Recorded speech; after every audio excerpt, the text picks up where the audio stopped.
Welcome, everybody, to another episode of the Tech Guys Who Invest podcast, where each week you learn how to invest wisely and safely. As far as learning goes, today we are going to learn all about the 1031 exchange. It got tossed around a lot in terms of during the election as to what's going to happen to it. We're going to dive into all of that with a 1031 expert, Dave Foster. Welcome, Dave. Thanks, guys. It's great to be here with you today. Yeah, Dave, we're super excited to have you on. And why don't we just start out with how does a 1031 exchange work? What is it? We might have some listeners who aren't even sure what that is. Oh, yeah. It's one of those deep black arts, right? And I can tell you, but then I'll have to kill you. Now, that actually was our response way back in the day when we first started doing them. And people we learned two things. First of all, that's really bad marketing. Secondly, though, we learned that there was a huge amount of education needed because 1031 exchanges have been part of the tax code since 1920. For 100 years, this capability has been there, but it's only been in about the last 30 years that it's been usable for the average Joe investor.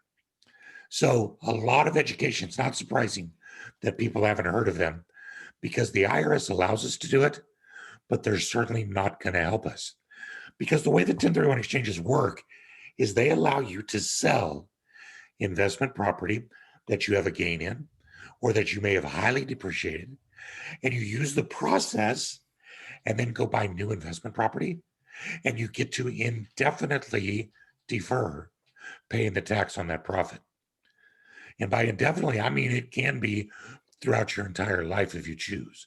So what you're doing throughout your life is taking the tax dollars that you would have given to the government, and instead you're using that to invest for your own uses.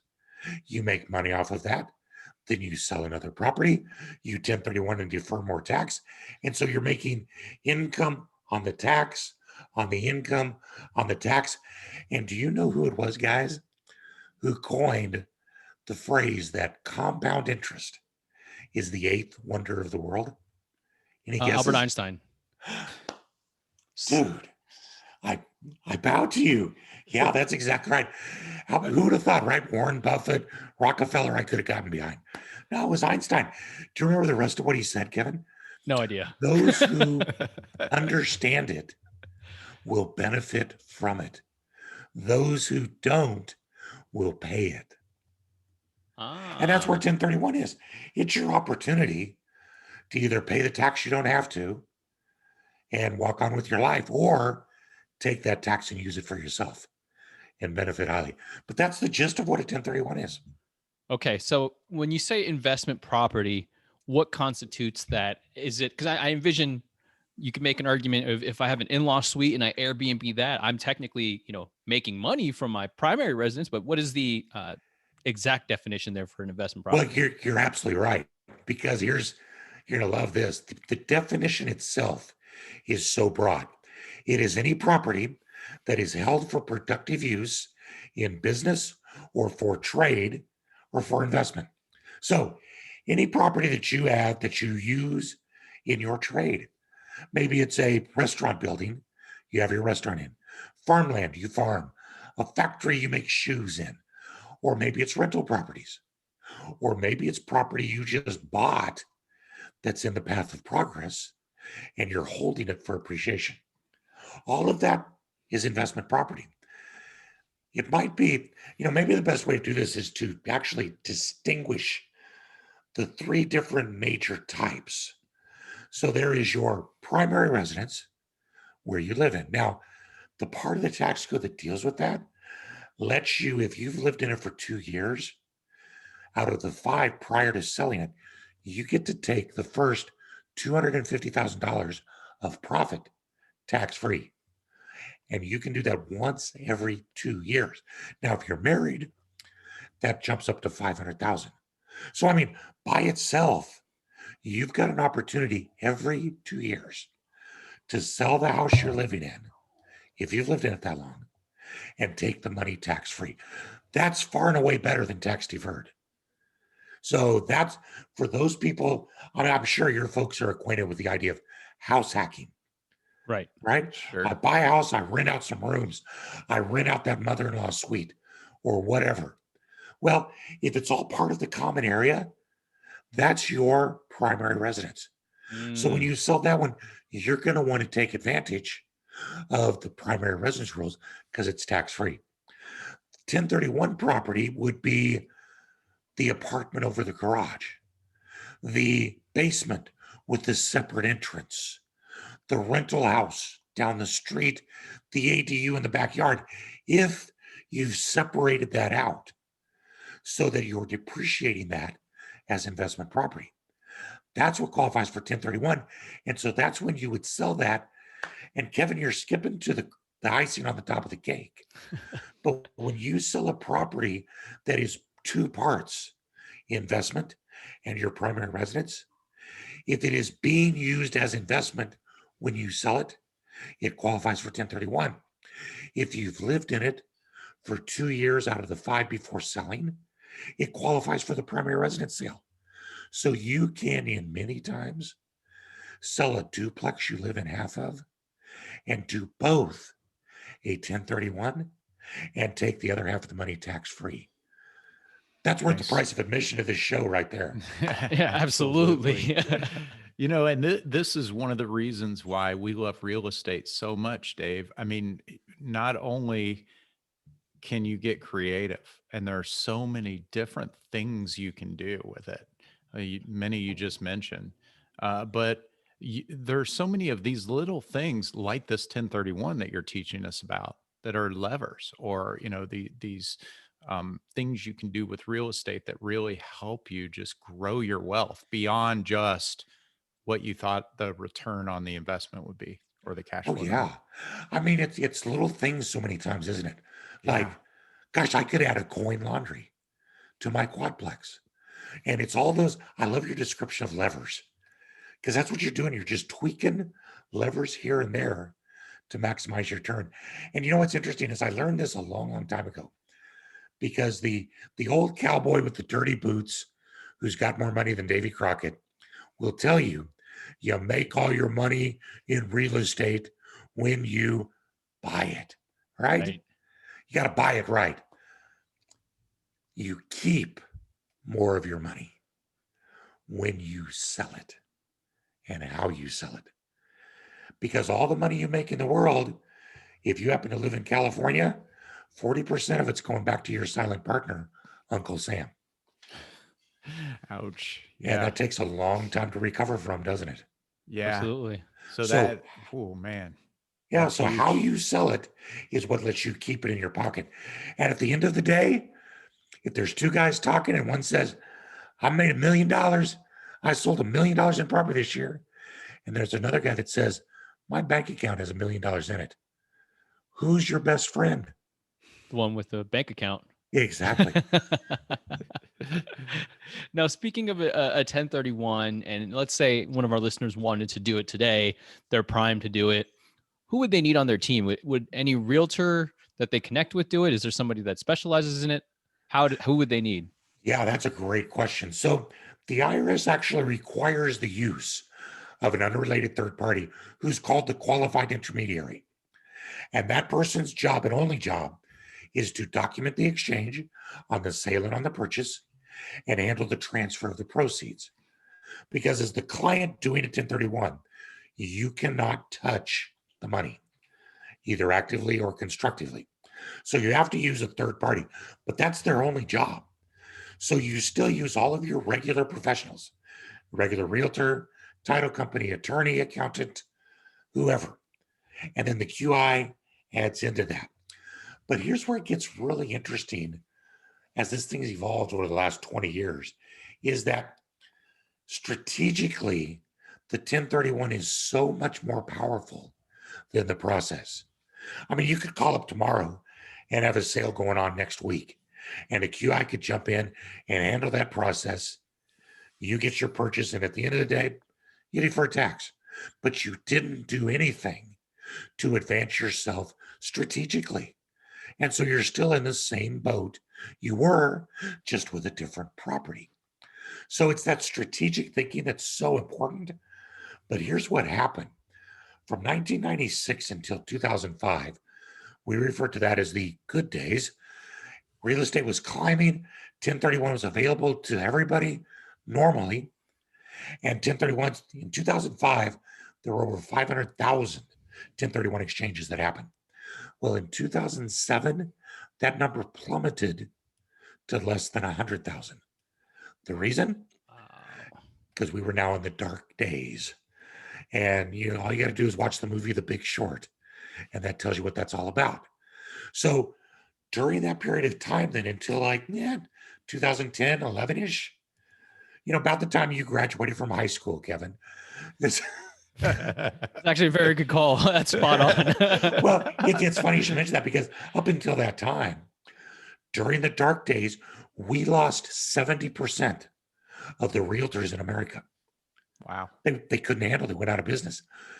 Most of the investors who were doing 1031s at that time lost everything. There was no reason to do 1031s because there was no profit.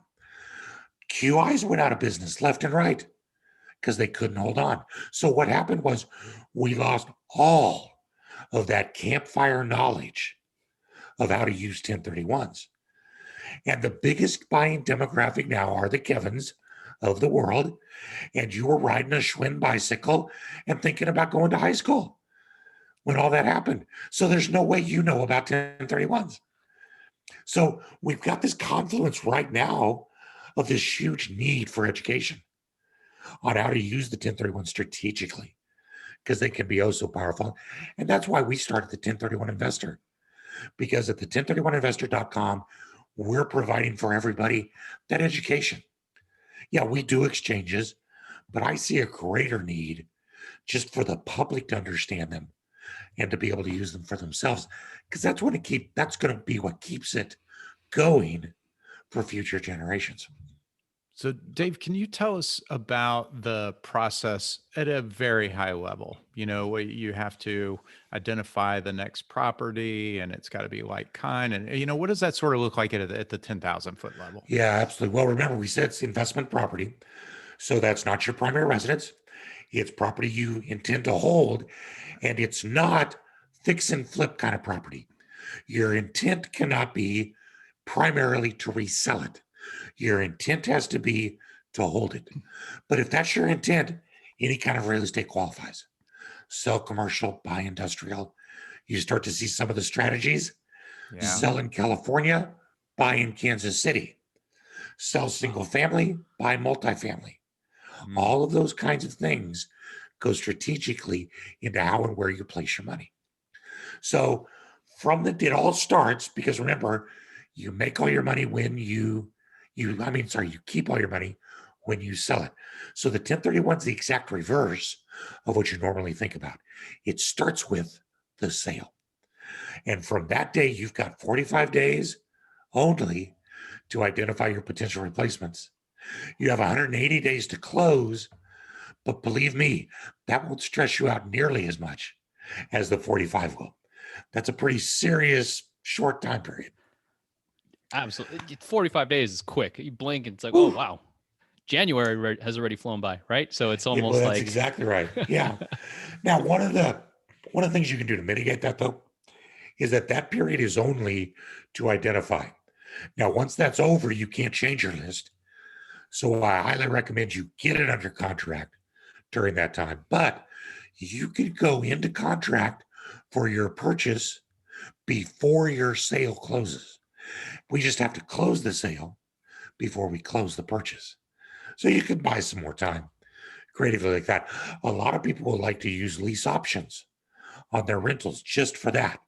Because if a tenant wants to buy your property, that's an awesome thing, because then you can work with them to give you an extended closing date till you find your new property.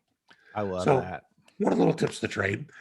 So you've got to use a QI, and title, or the taxpayer for the old property, has to be the same as the taxpayer on the new property. You've got to be careful that it's going to be the same entity in both ways. And then lastly, and this is probably the most misunderstood, in order to defer all tax, you must purchase at least as much as you sell, and you must use all of the proceeds to do that.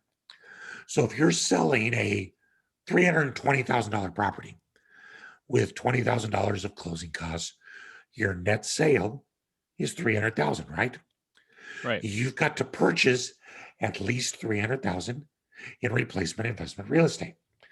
Now, if there's a mortgage on that of 100,000, you're then left with net proceeds of $200,000. So you have to use all 200,000 to purchase at least 300,000 in new real estate to defer all tax. You can buy less, you can take cash out, but you're going to pay tax on the difference. Make sense? Yeah, absolutely. Here's where strategy again plays into this heavily. Because I've got 200,000, I need to buy 300,000, but I want to get out of the $300,000 market because I can't rent them for enough. So why don't I buy 3 $100,000 properties?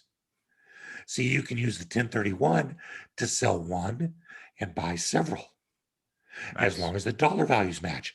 Or one of my favorites that I've got tons of clients starting to do right now is what I call recession proofing your 1031 portfolio. Take $150,000 or take $200,000. And I'm sorry, we have 200 left. Take $150,000, go buy a property for cash. Now, what'd you just do? You completely removed that from risk of a mortgage during a downturn. All you've got to do is adjust the rent to keep the lights on. You're not going to lose that property. Take the other 50,000 and use that as down payments on a $200,000 piece of property, or a couple $100,000 pieces of property, and leverage them to the max. Did you use all $200,000 of cash? Yep. Did you buy at least 300,000? Yep. And now what do you have? You've got property protected from debt, but you're also still getting to play a little Texas Slim, and you're getting some of the bang off of the debt leverage. But you can sleep at night as well. Those are the kind of things that let you use 1031 to your biggest advantage. Wow. There's just so much to unpack there that we could probably spend hours talking about it. I did want to ask you, let's say you buy a rental property on terms, right? You convince the seller to do seller financing. Could you do a 1031 off of that if you were the borrower of a seller finance home or anything like that? Well, yeah, because the IRS doesn't care where you're borrowing the money. All the IRS cares about, did you buy at least as much as you sold? And did you use all the proceeds in the next purchase or purchases? So it's perfectly fine to buy that. Now, where it can get interesting is, what if you want to sell and carry a mortgage back? So you have to use all of your proceeds. Those would be the cash and the note. So you've got to use that note in your next purchase. Well, you could offer that to the seller of the house you want to buy. Yeah, they're probably not going to want it. You could sell the note on the open market, but it's going to take a discount. Or what you can do is replace the note with cash from wherever you want. So let's say you sold a $100,000 property, 20,000 down, you're going to carry an $80,000 mortgage. So into your exchange account goes 20,000 in cash and an $80,000 note. Right. You go to your 401k and borrow $80,000, or borrow it from a friend, take it from a stock account, wherever, doesn't matter. But you take that $80,000, swap it with the note. So now in your exchange account, you have $100,000. Can you finish your 1031 exchange? Absolutely. Everything's all deferred. What do you now have outside your exchange? You have a note for $80,000. And here's the best thing about it. How much did you pay for that? $80,000, didn't you? Yep. So there's no tax going to be due on that note except for the interest that comes in on it. So it's basically tax-free income, Nice. except for a little bit from the note. Wow. Whew. Interesting and more creative. That's what I really love about talking to some folks who have been in the business for a while. They just have all of these creative, uh, techniques. I've got a bit of ADD and I'm a huge deal junkie. I get bored if I do the same thing too often. So I have made it my practice to try as many avenues of real estate investing as I can throughout my life. So I've been in single family, multifamily, vacation rentals, commercial. We're doing land development now. I've done lease options. I've done fix and flips. I did a project that became a major motion movie picture set. Cool. On that one, my wife finally did her famous, "You're in this one by yourself." It turned out awesome. And along the way, my clients get the benefit of all the scars I bear. Yeah. That's great. I mean, yeah, you've got an amazing toolkit for sure. So Dave, I want to ask you about a period that 45-day period, because I hear a lot about that from folks who are doing 1031s as being a stressful time frame there. What do you normally see people do there to kind of, well, let me ask, what do you see the people who don't seem to stress out so bad do? Yeah, exactly. So there's just this hierarchy of things you can do. Number one, shop before you sell your old property.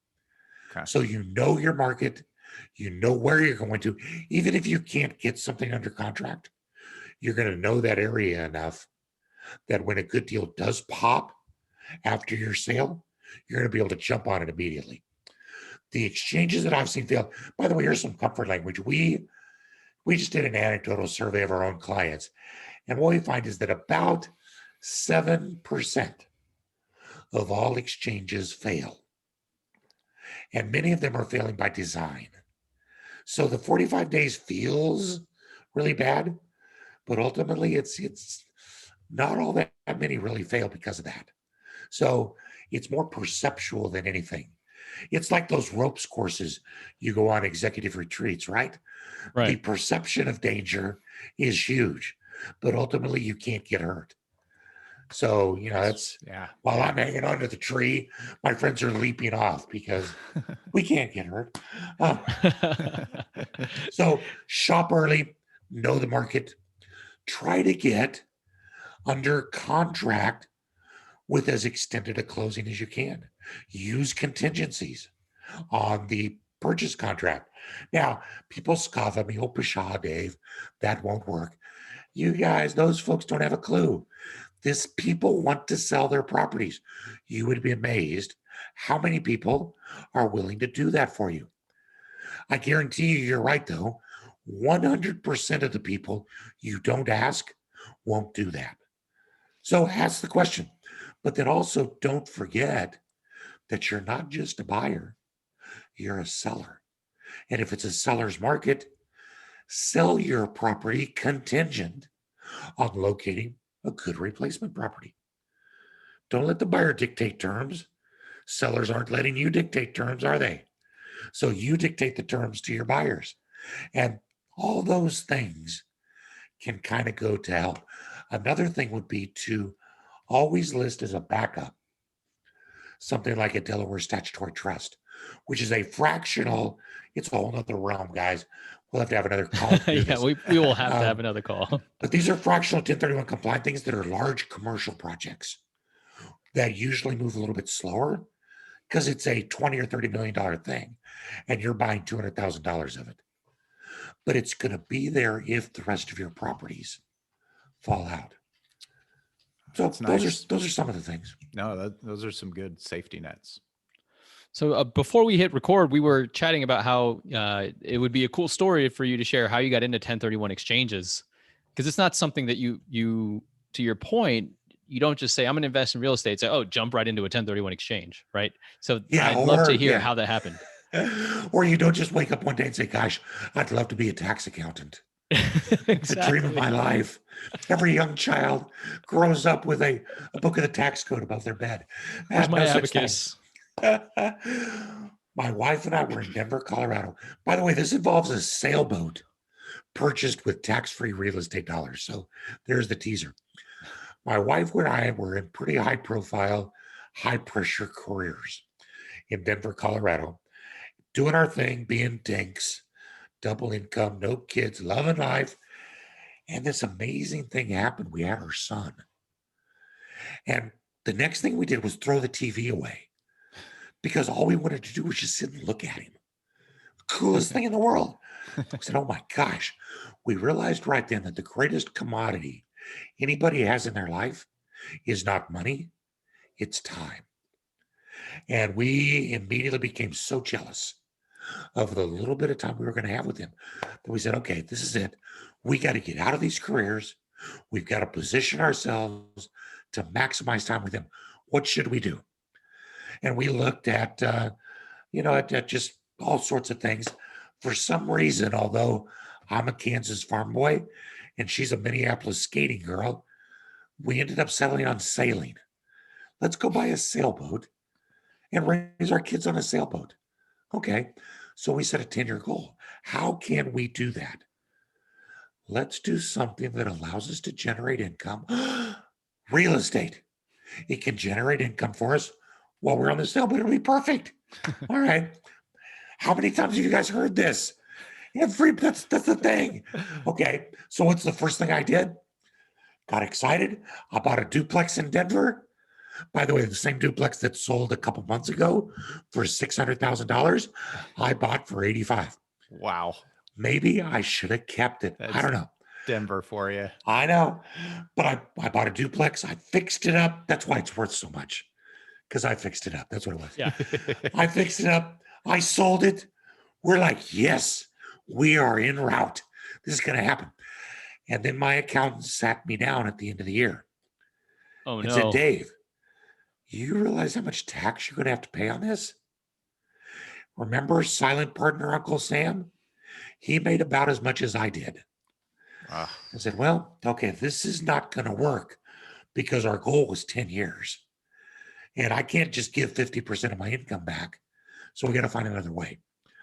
Right at that moment, some good friends of mine came to me. By the way, do you know who your best friends are?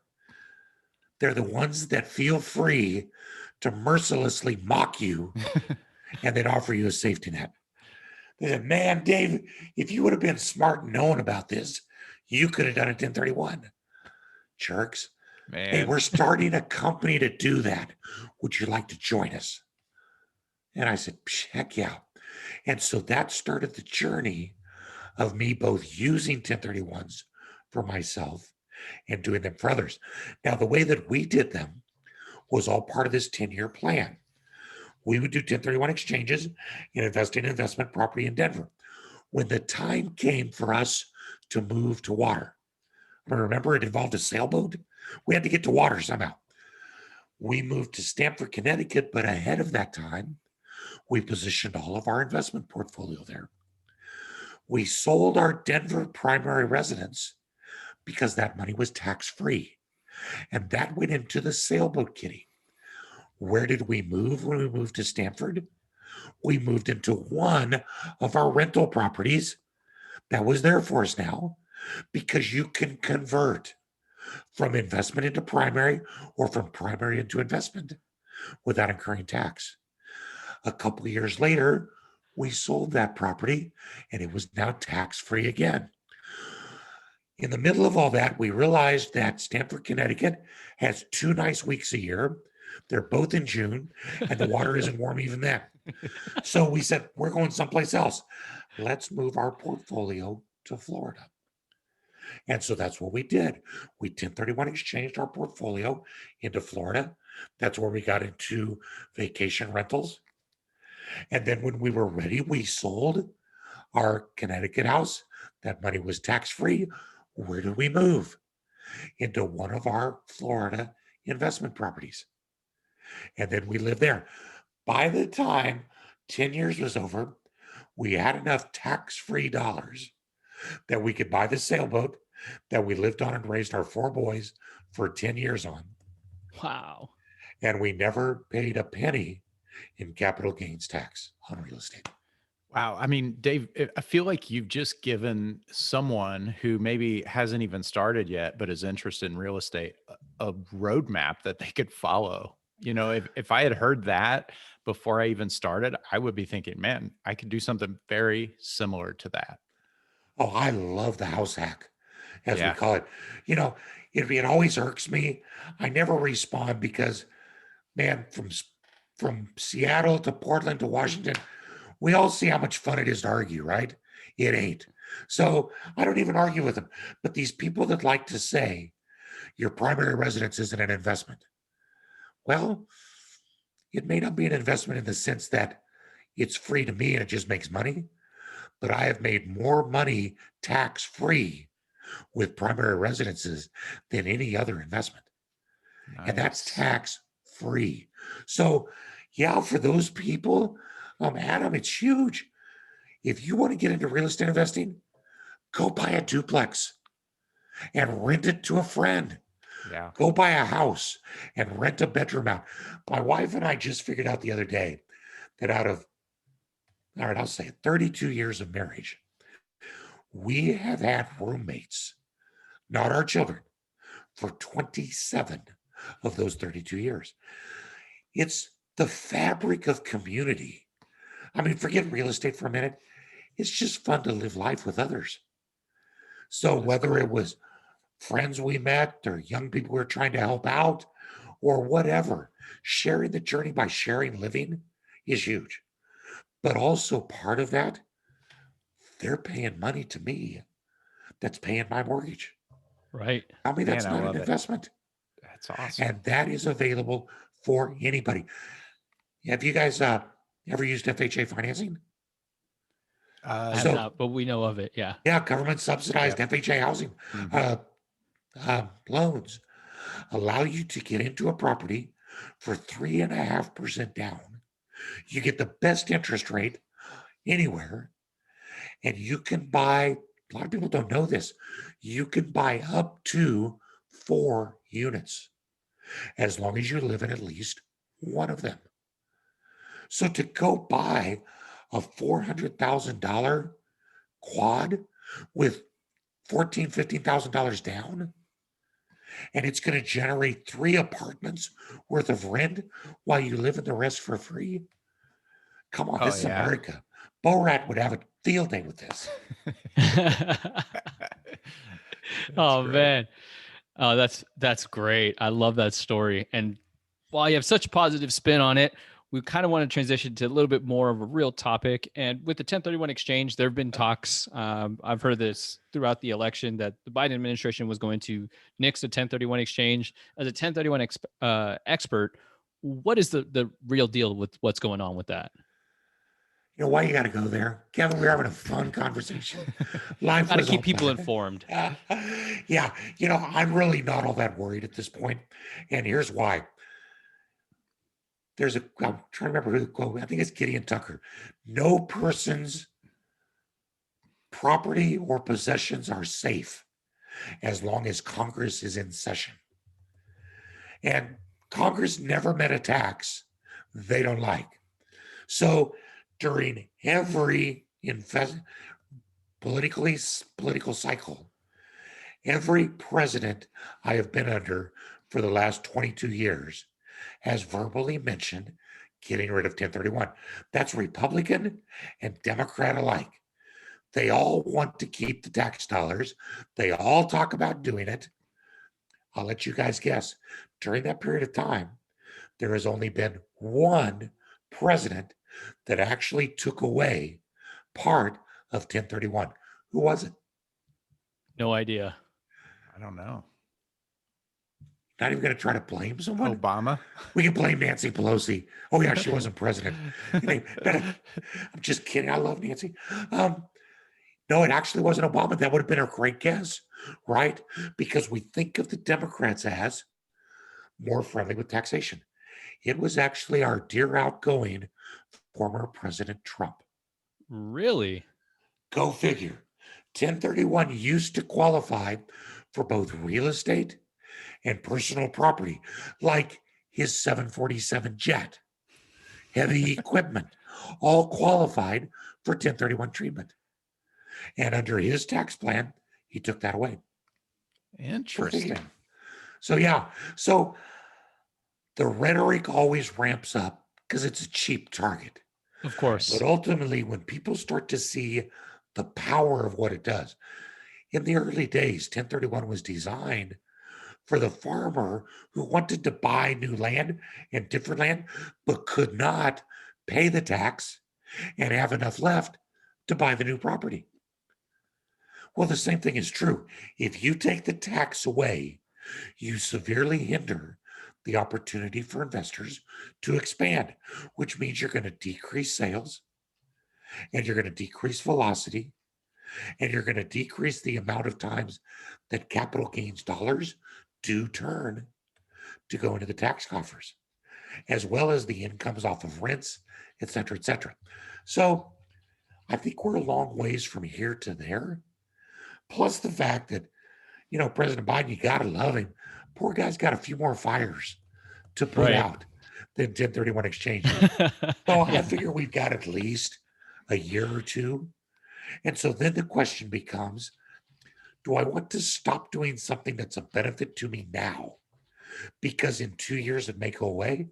Or do I want to spend 2 years strategically placing my portfolio where it'll have the best chance of staying forever after that if I can't do 1031s anymore?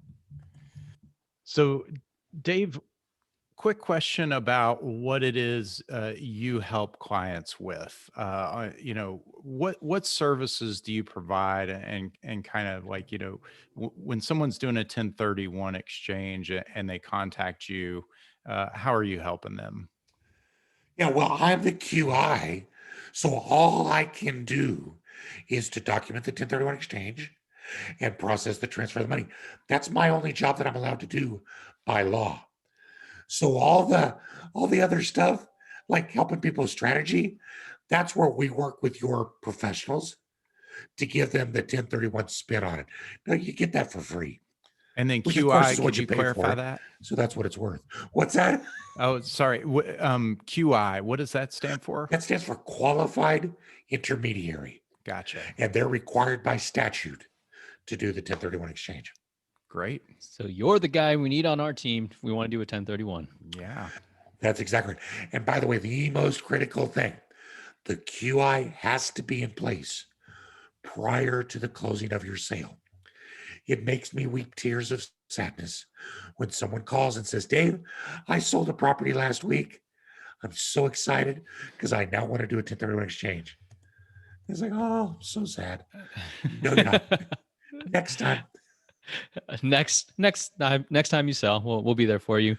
So, Dave, we wouldn't be the tech guys who invest if we didn't ask you a tech-based question. However, since you sailed for 10 years as you were raising your 4 sons, we're going to go in that direction, talking about with a nautical theme. So, that being said, what would you say was your favorite piece of technology on your sailboat, or that helped kind of nautical life become easier for you and your family? Oh my gosh, the bow thruster. There's no doubt. The bow thruster. You guys know what that is? We do not. Okay, so on a large sailboat, ours was 53 feet. The rudder, what turns the boat, is at the far back end. So the boat does not like to turn tight corners. Right. As a matter of fact, it's like this big sweeping thing. So life and limb and everybody else's boats are always in jeopardy.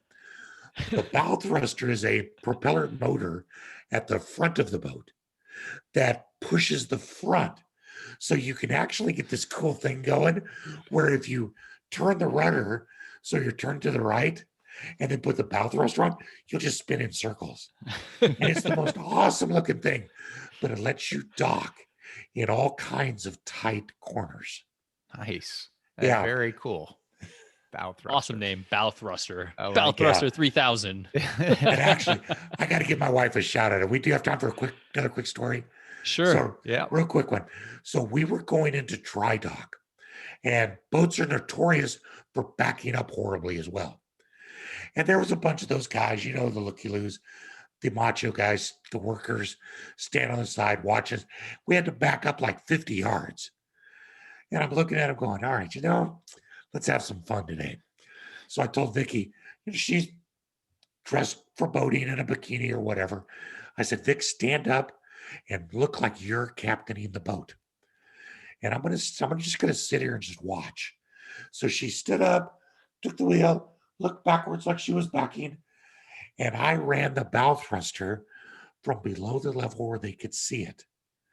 And just using the bow thruster, we were able to back that boat straight up 50 yards, and their jaws were on the ground watching this cute little, piece of bow fluff captain his boat. They're going, man, you're the best captain we ever seen. And all she did was just keep her hand on the wheel. That's excellent. Love it. So Dave, this has been awesome having you on. Really, really great stuff. We so appreciate the value you've added to our listeners. Now, if folks want to learn more or reach out to you or hear more from you, where would they go? Tell us all about that. Yeah, the easiest place to get a hold of us is go right to that education portal, the1031investor.com. First of all, it's got a lot of stuff for you that'll help kickstart your education, and you can get to me through that as well. That's the easiest place. Excellent. And we will put that in the show notes. Dave, thanks again for coming on. It was so much fun. Love being here, guys. Had a great time. Thanks, Dave.